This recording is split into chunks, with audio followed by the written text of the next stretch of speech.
Halo teman-teman, kita lanjutkan lagi ya materi untuk pertemuan pertama mata kuliah organisasi dan tata kerja. Ya, kalau di video sebelumnya kita sudah membahas tentang prinsip, ya prinsip, kemudian model dan lingkungan organisasi ya. Ketika teman-teman belajar prinsip dan model ini ada organisasi yang mekanistik dan ada juga organisasi yang organik ya. Baik, ketika merancang struktur organisasi ya, struktur organisasi itu suatu organisasi dapat memilih antara struktur yang tradisional ya maupun struktur yang kontemporer ya, bisa kita katakan kontemporer ya. Struktur yang tradisional ini kalau dikaitkan dengan model organisasi yang sudah teman-teman pelajari di video sebelumnya, ini cenderung mekanistik ya. Jadi ketika ada pembagian model seperti ini ya, mekanistik maupun organik, ini bisa diibaratkan misalnya ini ada satu garis horizontal ya antara karakter organisasi yang mekanistik dan organik itu ada di kutub yang berbeda. Jadi karakternya seperti saling bertolak belakang ya satu sama lainnya ya. Yang ini kaku, yang ini fleksibel gitu ya. Tapi di antara garis ini sebenarnya ada organisasi-organisasi yang mungkin karakternya mulai agak membaur gitu ya. Jadi kalau semakin ke kiri misalnya dia karakternya mungkin lebih cenderung ke mekanistik, kalau semakin ke kanan karakter suatu organisasi tersebut cenderung fleksibel atau cenderung organik, tapi ada juga yang mungkin di tengah-tengah. Ya. Ini sama seperti pembedaan antara organisasi public dan private ya di pertemuan sebelumnya itu ada yang bertanya ke saya di LMS ya, bagaimana dengan BUMN Bu? Uh, dia mencari keuntungan tapi merupakan organisasi yang dimiliki oleh pemerintah gitu ya, tapi mencari keuntungan. Ini sama ya. Jadi pembagian public dan private organization ini juga sama seperti mekanistik dan organik, mereka secara karakter itu ada di dua kutub yang berbeda, yang karakternya saling bertolak belakang ya. Jadi kalau semakin mendekati ini maka dia cenderung publik, kalau semakin ke sini organisasinya cenderung private. Tapi di tengah-tengah ini ada organisasi-organisasi dengan karakter yang eh, saling memiliki karakter satu sama lainnya ya, sehingga ada variasinya, sehingga ada yang hibrid gitu ya, ada perusahaan atau organisasi yang hibrid seperti contohnya BUMN tadi gitu ya. Oke, kita kembali lagi ke desain organisasi ya. Jadi untuk desain organisasi itu yang ada yang tradisional, ada yang kontemporer. Yang tradisional ini akan cenderung mekanistik. Baik. Untuk desain organisasi tradisional ini ada yang sederhana, ada yang fungsional, ada yang divisional.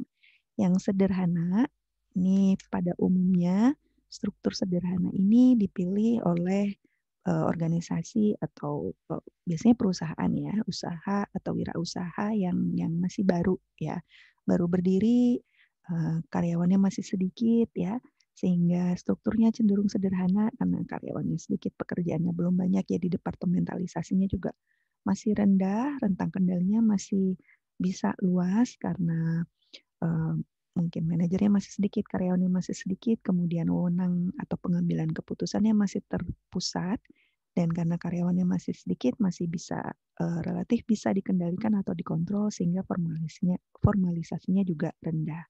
Ya, tapi biasanya semakin berkembang organisasi tersebut, karyawannya bertambah gitu ya, tidak bisa lagi menggunakan struktur yang sederhana. Ya, karena semakin organisasinya bertumbuh, maka bentuk organisasi sederhana ini sudah tidak sesuai lagi, dan kalau hanya mengandalkan satu orang itu akan berisiko. Jadi biasanya cenderung dengan pertumbuhan organisasi, strukturnya juga biasanya berkembang.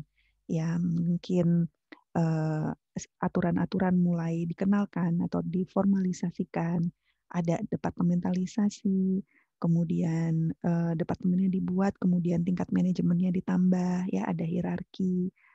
Mungkin juga dalam kondisi seperti itu, maka organisasi bisa memilih struktur yang lebih kompleks, yang lebih sesuai dengan pertumbuhan organisasinya, bisa struktur fungsional maupun struktur divisional. Ya. Kita lihat struktur fungsional. Struktur fungsional ini adalah desain organisasi di mana organisasi mengelompokkan pekerjaan yang serupa, ya, pekerjaan yang serupa itu dikelompokkan dalam suatu departemen gitu ya. Jadi spesialisasi yang sama dikelompokkan bersama-sama. Jadi kalau dibayangkan ini seperti departementalisasi bentuk fungsi yang sudah kita pelajari di video sebelumnya, tapi diterapkan di seluruh organisasi. Ya. Jadi di sini cenderung hemat dalam arti bahwa dari sisi spesialisasi itu peralatan dan keterampilan pegawai itu digunakan ya sesuai dengan keterampilan pegawainya, kemudian mempermudah koordinasi untuk fungsi yang sama. Tapi kelemahannya ini sama dengan kelemahan yang ada di departementalisasi by function. Kalau fokusnya terlalu fokus ke fungsi, itu bisa menggeser fokus atas keseluruhan organisasi. Dan juga kalau tidak ada koordinasi yang baik, itu bisa jadi antara satu fungsi dan lainnya itu kurang memahami apa kegiatan yang dilakukan oleh unit lainnya. Ya. Struktur tradisional lain yang bisa juga dipilih oleh suatu organisasi adalah struktur divisional. Di struktur ini, suatu organisasi itu dipisah berdasarkan unit-unit bisnis atau disebut juga divisi. Jadi setiap divisi ini punya otonomi yang terbatas, punya kewenangan yang terbatas. Jadi pimpinan divisi atau manajer divisi punya wewenang atas unitnya dan bertanggung jawab atas kinerja di divisinya tersebut. Ya, sedangkan perusahaan induknya biasanya bertindak sebagai pengawas ya, sebagai pengawas untuk mengkoordinasi dan untuk mengontrol ya, mengendalikan berbagai divisi gitu ya. Contohnya ini adalah misalnya Indomaret ya. Indomaret itu kan PT-nya Indomarko. Indomarko Prismatama ya. Ini dibagi menjadi dua divisi, ada divisi retailnya sendiri untuk bisnis minimarketnya dan juga ada divisi produknya. Ya, produk bermerek Indomaret. Ini contoh pembagian berdasarkan divisi ya.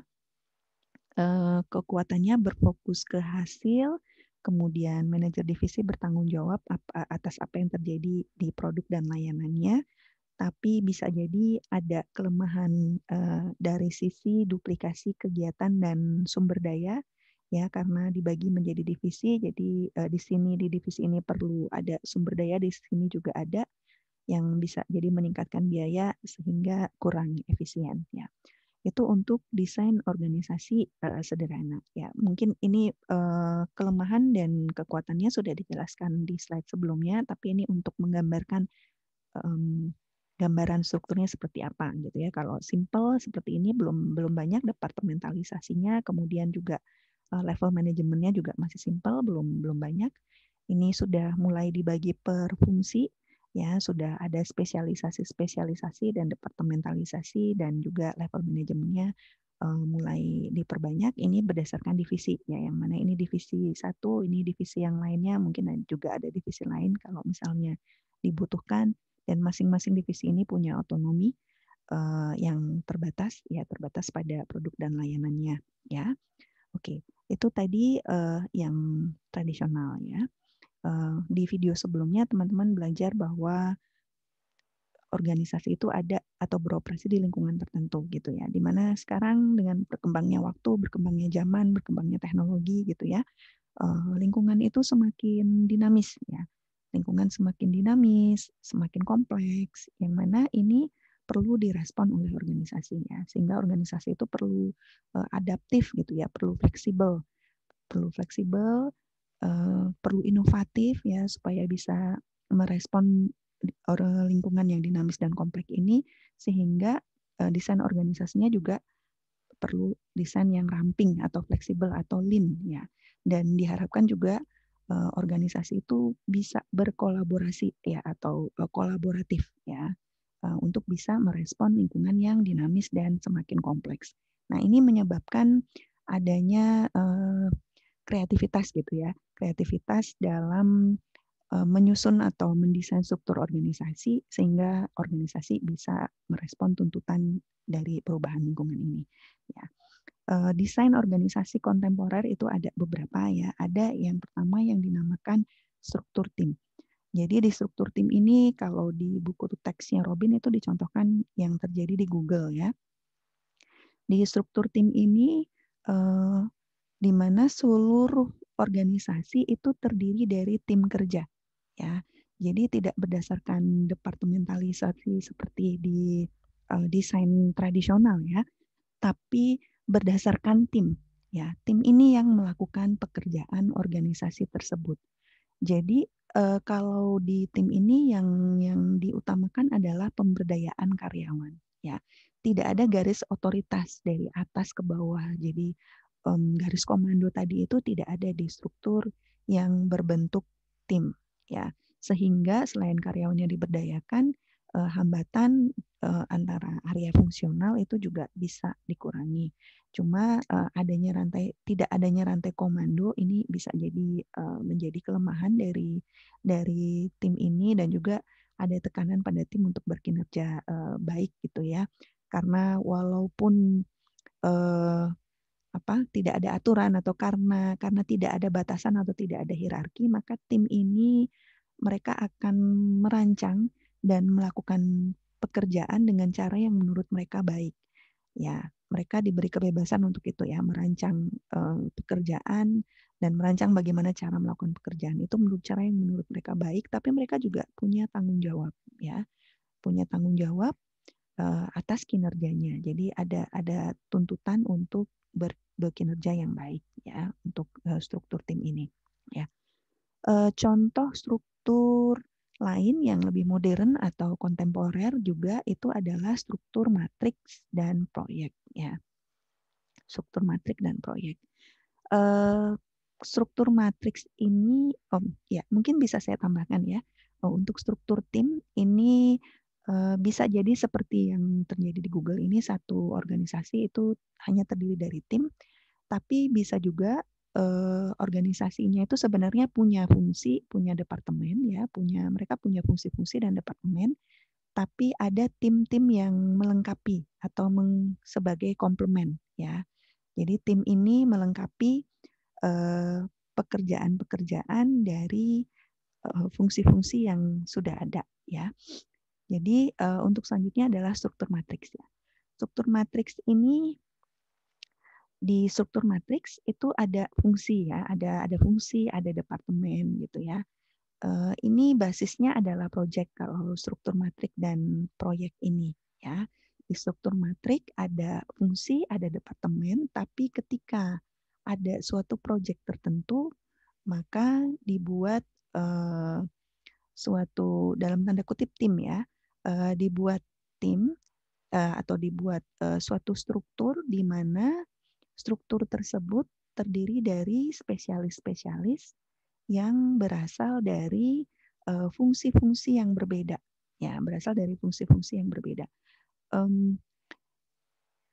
Ya, ini mungkin saya kasih contoh ya, saya kasih contoh yang pernah saya alami gitu ya di DJP, misalnya ketika ada reformasi perpajakan, ya ketika ada reformasi perpajakan itu dibentuk suatu tim reformasi, ya, di mana timnya itu terdiri dari orang-orang yang dipilih dari direktorat-direktorat yang ada. Misalnya di kantor pusat kan nanti kita belajar ya, ada direktorat macam-macam ya, direktorat peraturan, direktorat proses bisnis, pelayanan dan lain-lain sebagainya. Kemudian dibentuk tim reformasi perpajakan, ya, untuk menjalankan reformasi pajak, ya. Maka tim ini akan anggota-anggota timnya akan berasal dari direktorat-direktorat. Kalau di DJP direktorat ya, atau kalau di organisasi bisnis mungkin departemen ya. Tim ini terdiri dari orang-orang pilihan yang dipilih dari direktorat-direktorat atau departemen-departemen sesuai dengan fungsi yang ada gitu ya, sehingga mereka mengerjakan proyek ini ya, mereka mengerjakan proyeknya sampai selesai ya. Begitu proyeknya selesai, maka karyawan tersebut akan kembali ke departemennya. Jadi itu struktur matriks ya. Jadi eh, ini based on project. Ketika ada suatu proyek, maka dipilih spesialis-spesialis, karyawan-karyawan pilihan yang berasal dari berbagai macam departemen. Ini contohnya juga misalnya ketika waktu itu ada tax amnesty ya, itu juga dibentuk tim di DJP di mana di situ ada pegawai dari bagian aturan, ada pegawai dari bagian proses bisnis, ada pegawai dari bagian IT gitu ya yang bekerja di tim tax amnesty tersebut untuk merancang pelaksanaan tax amnestinya seperti apa. Kemudian setelah selesai mereka kembali melaksanakan tugasnya. Ya, di sini ada isu kalau tadi di elemen ketika kita belajar elemen organisasi ada unity of command ya. Dengan adanya matriks struktur secara matriks tersebut maka ini dalam tanda kutip dilanggar ya. Ini dilanggar karena apa? Karena karyawan yang bekerja di struktur matriks itu akan punya dua pimpinan. Yang pertama adalah pimpinan di departemennya ya. Kemudian ini karyawannya, ini pimpinan di departemennya. Kemudian ketika si karyawan ini kemudian masuk ke suatu proyek, maka dia akan punya juga manajer di proyek tersebut. Misalnya saya dulu di Kidsda, ya ini saya misalnya, ini direktur Kidsda misalnya ya. Tapi di tim saya masuk ke tim reformasi, misalnya ini diketuai oleh dulu staf ahli ya, staf ahli. Ya, jadi posisi saya seperti itu ya. Saya punya atasan direktur Kidsda karena saya pegawai Kidsda, tapi saya juga di tim reformasi saya mengikuti arahan dari ketua tim kelompok kerja di tim reform itu yaitu seorang staf ahli. Jadi seperti itu. Jadi konsep unity of command-nya ini dalam tanda kutip itu dilanggar dalam struktur matriks ya. Tapi di banyak penelitian menunjukkan bahwa walaupun konsep unity of command-nya dilanggar, ini bisa saja tetap berjalan efektif dengan syarat bahwa ada komunikasi ya, komunikasi yang dilakukan secara reguler ya antara pihak-pihak ini ya, kemudian juga tentunya ada koordinasi ya, koordinasi tentang beban tugasnya ya, tentang beban tugas si pelaksana ini atas tuntutan pekerjaan si pelaksana, kemudian juga penyelesaian konflik yang baik ya kalau misalnya terjadi konflik ya. Jika hal ini berjalan dengan baik maka ini tidak masalah ya, tetap bisa berjalan secara efektif ya. Itu adalah struktur matriks ya. Jadi si pegawai ini bekerja di suatu departemen atau fungsi tertentu, tapi ketika ada proyek kemudian dia ditugaskan di proyek tersebut ya. Ada satu lagi struktur proyek ya, struktur proyek. Nah, kalau struktur proyek ini based on project juga, tapi bedanya dengan struktur matriks adalah kalau struktur matriks si pegawai ini dari awal dia punya departemen tertentu. Tapi kalau struktur proyek ya, struktur proyek pegawainya bekerja terus di suatu proyek. Kalau proyek yang satu sudah selesai, dia akan pindah ke proyek lainnya. Jadi di organisasi tersebut tidak ada departemen formalnya, ya, hanya dari project ke project. Ini mirip seperti yang tim, ya, mirip seperti tim, cuma bedanya ini based on project. Ya, kalau yang tim ini kan tim ini yang memang bekerja mengerjakan seluruh pekerjaan di organisasi. Tapi kalau di struktur project ini based on project, ya. Bedanya project dan matriks tadi sudah jelas ya. Yang matriks ini si pegawai itu punya departemen formal. Kalau dia sudah selesai di projectnya, dia balik ke departemennya. Kalau yang project ini si pegawai tidak punya departemen formal, jadi dia bekerja dari project satu ke project lainnya. Ya, jadi ini sangat-sangat fleksibel ya. Akan pengambilan keputusan akan cepat diambil dan organisasi juga akan lebih cepat dalam merespon perubahan lingkungan. Cuma tadi dari sisi struktur matriks ini akan menciptakan rantai komando ganda, tapi tadi bisa diatasi kalau tadi ada koordinasi, komunikasi dan penyelesaian konflik yang baik Dan struktur proyek ini agak kompleks ketika menugaskan orang untuk beberapa proyek ya. Jadi setiap pilihan itu selalu ada plus minusnya ya kalau teman-teman sudah mendengarkan video sebelumnya juga ya.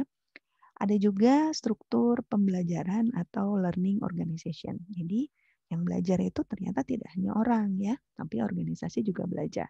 Ya, organisasi mengembangkan kapasitas untuk terus belajar, beradaptasi, dan berubah.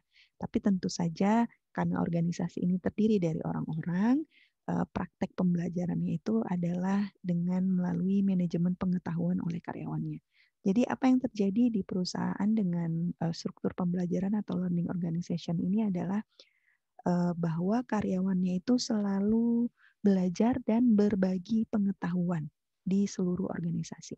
Jadi di dalam organisasi ini biasanya ada apa yang disebut knowledge management system, ya, sistem pengelolaan pengetahuan.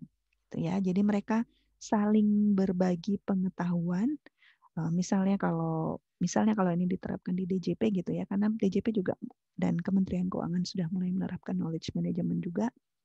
Misalnya ada pemeriksa yang memeriksa suatu kasus tertentu, kemudian dia akan berbagi pengalaman dan pengetahuannya tersebut dimasukkan ke dalam knowledge management system gitu ya, atau berbagi melalui misalnya IHT atau metode atau media lainnya gitu. Jadi karyawan di dalamnya itu saling belajar, saling berbagi pengetahuan, kemudian pengetahuan baru ini baik itu inovasi baru juga itu akan digunakan di bagian lain di suatu pengetahuan. Jadi organisasinya karyawannya belajar, organisasinya pun juga itu akan selalu belajar ya. Tapi ada juga risikonya ya, bisa jadi karyawannya enggan untuk berbagi atau bisa juga biasanya karyawan-karyawan yang berpengalaman itu udah mulai masuk masa pensiun, usia pensiun gitu, kadang mungkin belum sempat untuk berbagi, bisa bisa juga terjadi ya. Jadi penting untuk perusahaan atau organisasi untuk membangun suatu knowledge management system yang baik agar pengalaman, pengetahuan yang dimiliki oleh karyawannya atau pegawainya itu juga bisa menjadi pengetahuan dari organisasinya. Ya, jadi pengetahuan itu tidak hanya dimiliki oleh pegawai kemudian dibawa oleh pegawai ya ketika mereka pensiun, kemudian misalnya ini dulu siapa yang ngerjain ya gimana caranya gitu, nggak nyari-nyari lagi, tapi itu bisa bagaimana pengetahuan itu bisa menjadi pengetahuan organisasi itu sendiri ya, dengan cara berbagi pengetahuan dan mendokumentasikan pengetahuan itu dalam suatu knowledge management system ya. Satu lagi adalah struktur organisasi tanpa batas atau boundaryless ya, boundaryless ya. Desain ini sangat-sangat cair, sangat-sangat fleksibel ya teman-teman ya. Karena desain ini distruktur di mana strukturnya itu tidak ditentukan dan atau tidak terbatas pada batas horizontal, batas vertikal dan batas eksternal ya. Jadi batas horizontal dan batas vertikal ini adalah batas internal di organisasi ya. Yang dimaksud dengan batas horizontal ini adalah adanya pembagian pekerjaan, adanya departementalisasi, itu batas horizontal ya. Sedangkan batas vertikal itu adalah hierarki ya. Ada manajemen atas, manajemen menengah, manajer tingkat bawah, itu hierarki, itu batas vertikal. Batas eksternal ini adalah batasan suatu organisasi dengan pemangku kepentingan di luar, misalnya dengan customer, dengan pesaing, atau dengan supplier ya, dengan supplier atau dengan pemangku kepentingan lain. Jadi organisasi dengan struktur tanpa batas ini desainnya tidak dibatasi dengan batas-batas ini. Ya, baik batas internal berupa horizontal dan vertikal maupun batas eksternal. Untuk menghilangkan atau meminimalisasi batas tersebut, organisasi akan menggunakan struktur virtual atau jaringan. Jadi di dalam struktur virtual ini, organisasi hanya terdiri dari sejumlah kecil pegawai penuh waktu. Jadi pegawai yang full time itu hanya sedikit ya, core atau inti pegawai intinya itu hanya sedikit. Kemudian mereka akan merekrut spesialis dari luar organisasi yang dipekerjakan secara sementara sesuai dengan kebutuhan organisasi tersebut. Dan spesialis di luar organisasi ini ini bisa dari negara-negara, berbagai macam negara ya, tidak dibatasi dengan batasan wilayah gitu ya. Jadi mereka bekerja secara virtual terhubung dengan komputer IT seperti itu ya. Jadi keuntungannya, kekuatannya ini sangat fleksibel, sangat responsif, memanfaatkan keahlian dan memberdayakan pegawai. Tapi yang challenge-nya atau tantangannya adalah bagaimana menciptakan dan menanamkan virtual culture ya, atau budaya virtual, karena bekerjanya kan nggak nggak nggak lihat satu sama lain ya, nggak ngobrol langsung satu sama lain. Nanti kita akan bahas juga di isu terkini tentang organisasi ya. Jadi ada isu tentang pengawasan, kemudian ada isu tentang komunikasi juga ya. Tentunya seperti saya juga selalu sampaikan, setiap pilihan itu ada kekuatan dan kelemahannya. Bagaimana cara seorang manajer atau bagaimana cara organisasi tersebut untuk mengidentifikasi risiko dari suatu pilihannya apa, kemudian bagaimana cara mengatasi hal ini. Misalnya kalau kurang kontrol, mungkin dibuat suatu sistem yang bisa mengontrol pekerjaan gitu ya, dan komunikasinya bisa dilakukan misalnya melalui teknologi seperti itu. Ya, itu adalah contoh-contoh bagaimana struktur dan desain organisasi itu semakin berkembang dengan adanya perubahan lingkungan yang tadinya kaku, ya kalau teman-teman lihat ini di desain kontemporer ini sudah semakin fleksibel.